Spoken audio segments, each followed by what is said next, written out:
kasih karunia, rahmat dan damai sejahtera dari Allah Bapa dan dari Tuhan Yesus Kristus kiranya menyertai saudara-saudara di dalam kasih dan kebenaran. Amin. Marilah kita mendengarkan firman Tuhan yang diangkat dari Keluaran pasal yang ke-23 ayat 1 sampai ayat 9. Janganlah engkau menyebarkan kabar bohong. Janganlah engkau membantu orang yang bersalah dengan menjadi saksi yang tidak benar. Janganlah engkau turut-turut kebanyakan orang melakukan kejahatan. Dan dalam memberikan kesaksian mengenai sesuatu perkara, janganlah engkau turut-turut kebanyakan orang membelokkan hukum. Juga jangan memihak kepada orang miskin dalam perkaranya. Apabila engkau melihat lembu musuhmu atau keledainya yang sesat, maka segeralah kau kembalikan binatang itu. Apabila engkau melihat rebah keledai musuhmu karena berat bebannya, maka janganlah engkau enggan menolongnya. Haruslah engkau rela menolong dia dengan membongkar muatan keledainya. Janganlah engkau memperkosa hak orang miskin di antaramu dalam perkaranya. Haruslah kau jauhkan dirimu dari perkara dusta. Orang yang tidak bersalah dan orang yang benar tidak boleh kau bunuh. Sebab aku tidak akan membenarkan orang yang bersalah. Suap janganlah kau terima. Sebab suap membuat buta mata orang-orang yang melihat dan memutarbalikkan perkara yang orang-orang yang benar. Orang asing janganlah kamu tekan, karena kamu sendiri telah mengenal keadaan jiwa orang asing. Sebab kamu pun dahulu adalah orang asing di tanah Mesir. Demikian firman Tuhan. Saudaraku, Allah menghendaki kehidupan masyarakat yang adil, aman, dan damai. Untuk itu Allah membuat aturan perlindungan manusia. Perlindungan terhadap orang benar dan orang yang menderita, orang miskin. Mengapa orang benar, orang miskin dan menderita perlu mendapat perhatian khusus? Karena mereka rentan dengan penekanan, rentan dengan penindasan. Nah, untuk itu ada beberapa larangan-larangan yang diaturkan oleh Tuhan. Yang pertama disebutkan, janganlah engkau menyebarkan kabar bohong. Kabar bohong akan merusak kehidupan masyarakat, akan membuat orang benar menjadi salah, memahami keadaan karena kabar bohong yang Anda sebarkan, membuat orang baik menjadi berpikir buruk karena kabar bohong yang Anda sebarkan. Karena itu janganlah menyebar kabar bohong. Janganlah membantu orang yang bersalah. Jangan menjadi saksi dusta. Jangan turut-turut kepada orang yang melakukan kejahatan. Jangan membelokkan hukum. Janganlah engkau memperkosa hak orang miskin di antaramu dalam perkaranya. Jadi larangan-larangan itu, saudara-saudara, adalah dalam rangka membangun kehidupan masyarakat di mana hak-hak setiap orang dilindungi. Baik dari berita-berita bohong, berita hoax yang mempengaruhi pikiran orang sehingga menjadi tersesat dan salah melakukan tindakan. Terutama dalam perkara-perkara membelokkan hukum itu membuat orang yang salah seolah-olah menjadi benar dan membuat orang benar menjadi orang yang salah. Itu amat parah, saudara-saudara. Itulah bahayanya membelokkan hukum. Karena itu Tuhan dengan tegas dan keras mengatakan, janganlah engkau membunuh orang yang tidak bersalah atau orang benar, sebab aku sendiri tidak menghendaki orang yang bersalah. Jadi pada gilirannya Tuhan akan menunjukkan kuasanya kepada orang-orang yang membelokkan hukum, yang turut atau konspirasi melakukan kejahatan, konspirasi melakukan rekayasa berita kebohongan yang mempengaruhi publik, dan publik akhirnya menjadi salah dalam pemahamannya. Sesewaktu saudara-saudara, ingatlah, ada orang yang bisa dibohongi dalam waktu yang lama, tapi itu sangat terbatas. Ada orang banyak bisa dibohongi secara bersama-sama, tetapi dalam waktu yang singkat, saudara-saudara. Tapi tidak ada orang yang bisa dibohongi selama-lamanya. Dan yang lebih berat, saudara-saudara, Allah tidak bisa dibohongi. Dan mereka yang membohongi itu susah diampuni. Orang yang mengakui kesalahan bisa diampuni, saudara-saudara. Tetapi orang yang berbohong itu sulit diampuni. Bagaimana bisa diampuni? Mengakui kesalahannya juga tidak mau. Apakah orang bisa mengampuni orang yang berbohong? Sulit, saudara-saudara. Maka Allah sendiri tidak akan mentoleransi para pembohong-pembohong yang terus menyebarkan fitnah, terus menyebarkan kabar-kabar buruk, kabar-kabar bohong untuk mempengaruhi orang baik, orang banyak. Sebab itu akan merusak tatanan kehidupan masyarakat.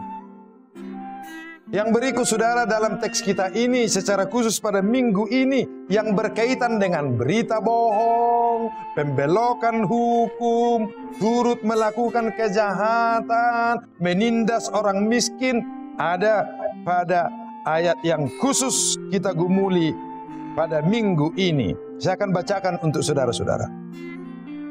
Suap janganlah kau terima, sebab suap membuat buta mata orang-orang yang melihat dan memutarbalikkan perkara orang-orang benar.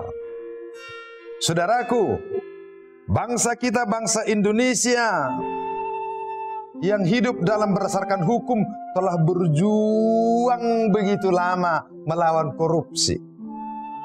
Mulai dari Bapak Presiden, para penegak hukum, hakim, jaksa, kepolisian, bahkan di negara kita ini telah diangkat salah satu badan yang kita kenal dengan KPK, Komisi Pemberantasan Korupsi. Karena pemberantasan korupsi ini amat penting, saudara-saudara, telah merasuki kehidupan orang banyak. Korupsi ini telah mengakibatkan berita bohong makin subur. Korupsi ini telah melibatkan banyak orang menjadi pelaku kejahatan. Korupsi ini telah mempengaruhi para pengambilan keputusan sehingga mereka membelokkan hukum. Korupsi ini telah membuat orang-orang miskin makin menderita. Korupsi ini juga membuat kehidupan masyarakat semakin terpecah belah, saudara-saudara. Oleh karena itulah negara kita benar-benar dengan teguh memerangi korupsi supaya makin jauh dari tengah-tengah bangsa kita. Sepatutnya kita mendukung itu dan berdiri pada perjuangan menentang korupsi. Karena itu adalah amanat surgawi, itu adalah perintah Tuhan. Saya akan ulangi, saudara-saudara. Suap janganlah kau terima, sebab suap membuat buta mata orang-orang yang melihat dan memutarbalikkan perkara orang-orang benar. Suap itu membuat orang yang melihat itu menjadi buta. Melihat yang benar itu dia lihat menjadi salah. Bahkan parahnya, yang salah itu dia akan bisa lihat sebagai sesuatu hal yang benar. Itu beratnya. Kalau seseorang sudah sempat menerima suap, menerima pemberian yang bukan haknya, memberikan uang yang bukan miliknya, dan dia terima, akan mempengaruhi cara pandangnya terhadap kebenaran, cara pandangnya tentang kehidupan yang sesungguhnya. Bahkan saudara-saudara, yang kedua disebut, suap itu dapat memutarbalikkan perkara orang-orang yang benar. Itulah ganasnya suap itu. Itulah ganasnya korupsi itu. Itulah ganasnya menerima uang yang bukan seharusnya menjadi hak kita, saudara-saudara.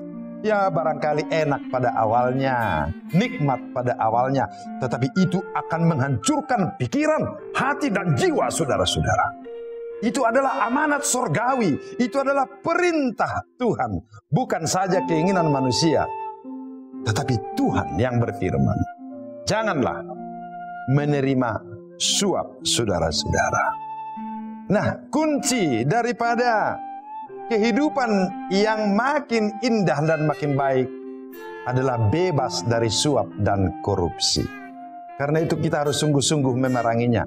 Memulainya dari diri kita, dari orang-orang sekitar kita, dari lembaga di mana kita melayani, dari seluruh kehidupan masyarakat. Itu sebabnya Paulus mengatakan, akar dari segala kejahatan adalah cinta akan uang.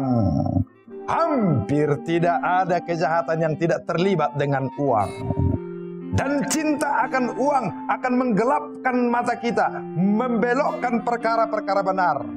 Dan kita sendiri akan menjadi korbannya. Jadi suap itu memakan korban penerima suap, pemberi suap, dan orang yang mempunyai akibat dari keputusan oleh karena penerimaan suap tersebut. Saudara-saudaraku, masih ada satu lagi dalam tatanan kehidupan masyarakat supaya bisa hidup adil, damai, dan sejahtera. Janganlah kamu tekan orang asing. Nah, saudara, kadang-kadang dalam kehidupan kita ini kita begitu hebat dan erat kepada orang yang kita kenal, tetapi kita juga sekaligus membangun kecurigaan dan permusuhan kepada orang yang tidak kita kenal atau menjadi orang asing. Sekalipun kita menyadari bahwa semua manusia ciptakan Tuhan sama di seluruh dunia ini, tetapi kecenderungan itu selalu ada dalam diri kita. Karena itu Tuhan mengatakan, janganlah menekan orang asing. Sebab mereka membutuhkan perlindungan dari kita. Mereka memerlukan persahabatan dari kita supaya mereka bisa nyaman dalam hidupnya. Ingatlah juga bahwa kita juga kadang-kadang mengalami hal seperti itu.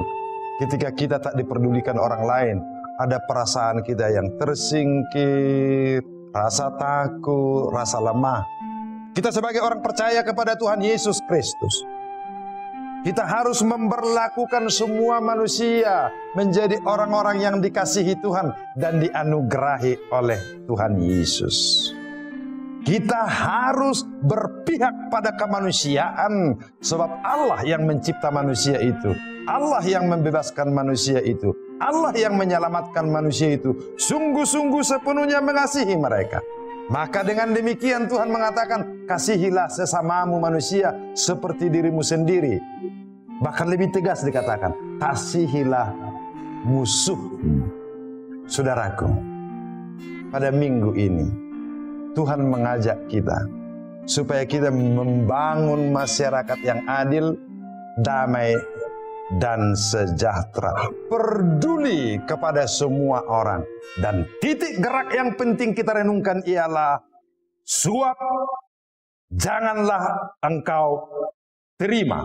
Sebab suap akan membuat mata menjadi buta, dan suap akan membuatmu membelokkan hukum, membuat hal yang benar menjadi salah, membuat hal yang salah menjadi benar. Engkau akan menjadi korbannya, orang sekelilingmu akan menjadi korbannya, dan Tuhan tidak menghendakinya. Tetapi Tuhan mengasihi kita. Kalau kita datang kepada Tuhan, memohon pengampunannya, memohon anugerahnya, dan merangkul semua orang menjadi sesama, agar kita dapat menggapai kehidupan yang adil, damai, dan sejahtera. Tuhan menolong saudara untuk hidup dalam kebenaran firman-Nya. Amin.